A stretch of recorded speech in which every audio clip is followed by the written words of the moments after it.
इस वीडियो में NCERT class 9th maths exercise 2.1 के सारे क्वेश्चंस का इम्पोर्टेंट क्वेश्चंस हम सॉल्व करने वाले हैं। तो सबसे पहली बात है कि ये एक्चुअली जो चैप्टर है वो पॉलिनोमियल है जिसका एक्सरसाइज 2.1 है। तो पहला क्वेश्चन ये कह रहा है which of the following expressions are polynomial in one variable in and which are not, state reasons for your answer. तो सबसे पहली बात है ना कि आपको एक पॉलिनोमियल दे दिया है, लेकिन आपको एक एक्सप्रेशन दे रखा है, लेकिन आपको ये डिसाइड करना है कि वो पॉलिनोमियल है कि नहीं।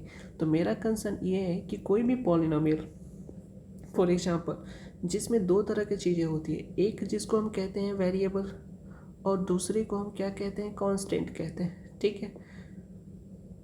लेकिन यहाँ पे कोई पॉलिनोमियल है या नहीं है, इस किस बेसिस पे डिसाइड करते हैं। तो सिंपल है, इसमें कुछ नहीं करना होता है कि उस वेरिएबल का पावर क्या होना चाहिए, होल नंबर होना चाहिए। क्या होना चाहिए, होल नंबर होना चाहिए। अब कैसे, इस क्वेश्चन को हम करके देख लेते हैं कि जैसे कि आप देख रहे हो पहला क्वेश्चन, तो पहला क्वेश्चन में क्या लिखा है, 4x² - 3x + 7। तो हम पहले रिकॉग्नाइज करते हैं कि इसमें वेरिएबल क्या है। तो यहाँ पे x जो है वो वेरिएबल दिखाई दे रहा है, तो इसका पावर क्या है, यहाँ पे दिखाई दे रहा है 2 दिखाई दे रहा है, और इस x का पावर यहाँ पे कुछ नहीं है, तो क्या है, 1 पावर है। तो मतलब कि 2 की बात करते हैं और 1 की बात करें, ये क्या चीज़ को बिलोंग करता है, होल नंबर को बिलोंग करता है। तो मतलब हम ये कह सकते हैं कि पहला क्या है, पॉलिनोमियल है। लेकिन हम आते हैं तीसरे क्वेश्चन पे। आप एक बात बताओ कि तीसरे क्वेश्चन को हम जब देख रहे हैं तो यहाँ पे रूट में एक वेरिएबल है जिसको t यहाँ पे रखा गया है, प्लस में t√2 दिखाई दे रहा है। तो मेरा अपना कंसर्न क्या है कि किसी भी पॉलिनोमियल को पॉलिनोमियल होने के लिए जो वेरिएबल होता है, मेरा फोकस उसी पे होना चाहिए। तो यहाँ पे जब हम वेरिएबल को देख रहे हैं कि जो कि बेसिकली √2t दिखाई दे रहा है, तो जब आप इसको एक्सपोनेंट में कन्वर्ट करोगे तो t का पावर क्या हो जाएगा, 1/2 आ जाएगा। मतलब हमने क्या देखा कि यहाँ पे t का पावर जो 1/2 दिखाई दे रहा है वो कहीं ना कहीं होल नंबर नहीं है। अगर ये होल नंबर नहीं है तो इस बेसिस पे हम ये क्या कहेंगे कि ये पॉलिनोमियल नहीं है। आपको समझ में आई बात, यानी कि हम ये कह सकते हैं जो आपको ये pt दिखाई दे रहा है, pt is not a polynomial because the power of t is a fractional value, therefore we can not consider this as a polynomial. ठीक है, तो पहला क्वेश्चन मुझे लगता है कि आपको समझ में आ गया। अब दूसरे क्वेश्चन की हम बात करते हैं। कॉफिशिएंट का मतलब क्या होता है कि मान लो कि कॉफिशिएंट का मतलब ये होता है कि कोई भी एक्सप्रेशन दे दिया, अलजेब्रिक एक्सप्रेशन, लेकिन जो भी एक्सप्रेशन होता है वहाँ पे जो न्यूमेरिकल वैल्यू जो वेरिएबल के साथ मल्टीप्लिकेशन होता है, फॉर एग्जांपल इस क्वेश्चन में हम देख रहे हैं, तो इस क्वेश्चन में क्या लिखा हुआ है, दैट इज़ 2 + x² + x। कहने का मतलब क्या होता है कि यहाँ पे हम इसको ऐसे भी तो लिख सकते हैं 1 × x² + 1 × x।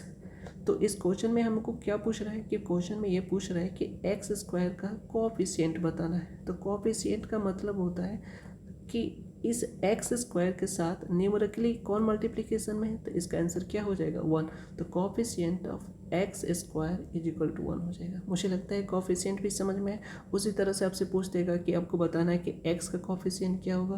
तो इस पॉलिनोमियल में x के साथ कुछ नंबर नहीं दिखाई दे रहा है तो 1 है, तो इसका भी कोएफिशिएंट 1 हो जाएगा। लेकिन इस क्वेश्चन में हम देख रहे हैं कि x के साथ √2 मल्टीप्लिकेशन में, तो इस अलजेब्रिक एक्सप्रेशन में √2 is the coefficient of x। ठीक है, अब आते हैं तीसरे क्वेश्चन पे।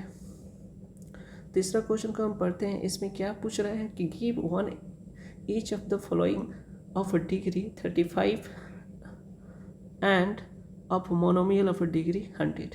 तो सबसे पहली बात है कि यहाँ पे जो पहला क्वेश्चन ये पूछ रहा है कि वो जो पॉलिनोमियल होना चाहिए वो बाइनोमियल होना चाहिए। तो बाइनोमियल का मतलब होता है ऐसा कोई भी पॉलिनोमियल जिसमें कितने टर्म्स होना चाहिए, 2 टर्म्स होना चाहिए, 1-2 टर्म्स होना चाहिए। तो फॉर एग्जांपल, लेकिन उसका डिग्री का वैल्यू कितना होना चाहिए भैया, डिग्री का वैल्यू 35 होना चाहिए। तो 35 होना चाहिए, तो किसी एक चीज़ को लेते हैं, मान लो 5 लिख देते हैं, x का पावर 35 लिख देते हैं, और यहाँ पे हम कोई एक और नंबर दे देते हैं। तो कोई एक और नंबर का मतलब कि 2 ही टर्म होना चाहिए, तो मान लो 7 दे देते हैं। तो हमें क्या दिखाई दे रहा है कि 2 टर्म दिखाई दे रहा है, और इसको हम बाइनोमियल कहेंगे जहाँ पे डिग्री का वैल्यू कितना होना चाहिए, 35। तो पहला एग्जाम्पल आपको ये समझ में आ गया।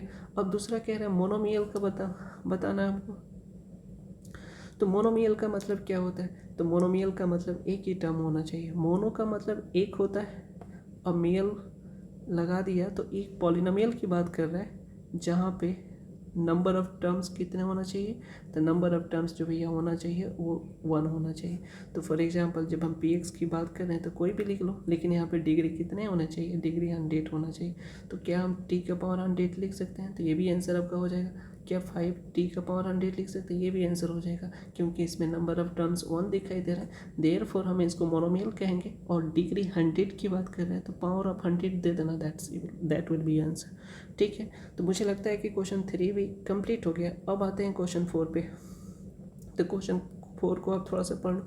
तो क्वेश्चन 4 ये कह रहा है कि right the degree of each of the following of the polynomial. उससे पहले हम डिग्री को समझ लेते हैं। डिग्री का मतलब क्या होता है, जो वेरिएबल होता है उसी वेरिएबल का जो पावर होता है भैया, पावर को ही हम क्या कहते हैं, डिग्री कहते हैं। इतना बात आपको समझ में आ गया। तो सबसे पहली बात है कि मेरे को 4 क्वेश्चन दिखाई दे रहे हैं, ये आपको भी दिखाई दे रहे होंगे।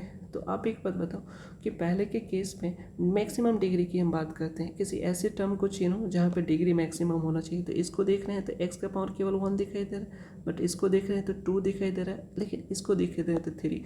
तो बताओ क्वेश्चन 1 का जब डिग्री की बात करते हैं तो डिग्री कितना हो जाएगा, 3 हो जाएगा। उसी तरह क्वेश्चन 2 में यहाँ पे वेरिएबल कौन है, y है, तो y का पावर यहाँ पे क्या दिखाई दे रहा है, y का पावर यहाँ पे 2 दिखाई दे रहा है। इसलिए हम क्या कहेंगे, इसका जो डिग्री होगा वो डिग्री का वैल्यू कितना हो जाएगा, 2 हो जाएगा।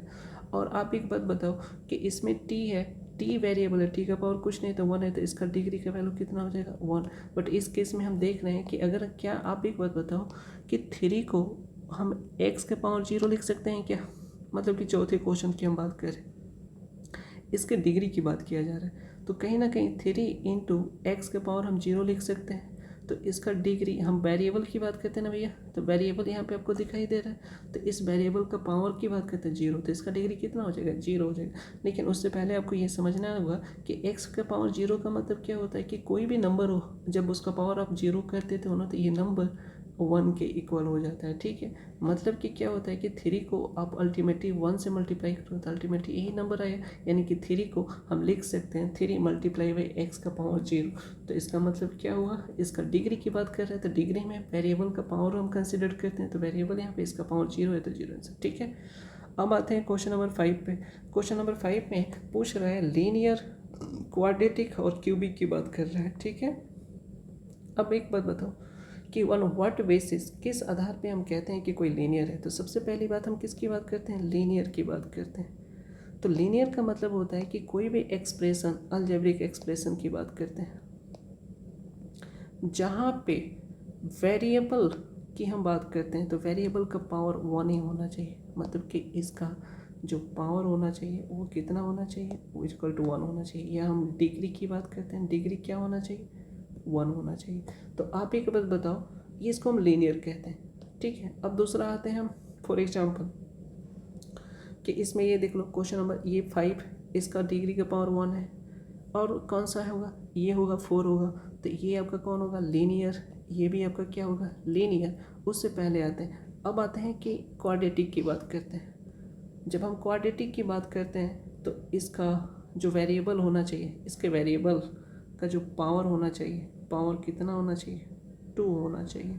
तो सिंपल सी बात है कि आप यहाँ पे जितने भी पॉलिनोमियल्स हैं उन सभी में देखो कि मैक्सिमम पावर 2 कितना दिखाई दे रहा है। तो क्वेश्चन नंबर 3 को जब हम देख रहे हैं तो यहाँ पे वेरिएबल y का पावर 2 दिखाई दे रहा है, तो ये क्या हो जाएगा, क्वाड्रेटिक हो जाएगा।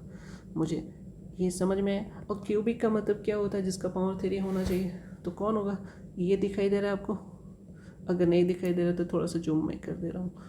अब एक बात बताओ कि यहाँ पे पावर क्या दिखाई दे रहा है, 3 दिखाई दे रहा है, तो मतलब क्या हो गया, ये क्यूबिक पॉलिनोमियल हो गया। इसके अलावा कोई और है, हाँ यहाँ पे मुझे दिखाई दे रहा है, ये भी इसका पावर कितना है, 3 है, तो इसका मतलब ये भी क्या है, क्यूबिक है। लेकिन जब क्वाड्रेटिक की बात कर रहे हैं तो यहाँ पे क्या होता चाहिए, वेरिएबल का पावर 2 होना चाहिए। मुझे आशा है कि NCERT एक्सरसाइज 2.1 के सारे क्वेश्चंस मैंने आपको समझा दिया। Thank you.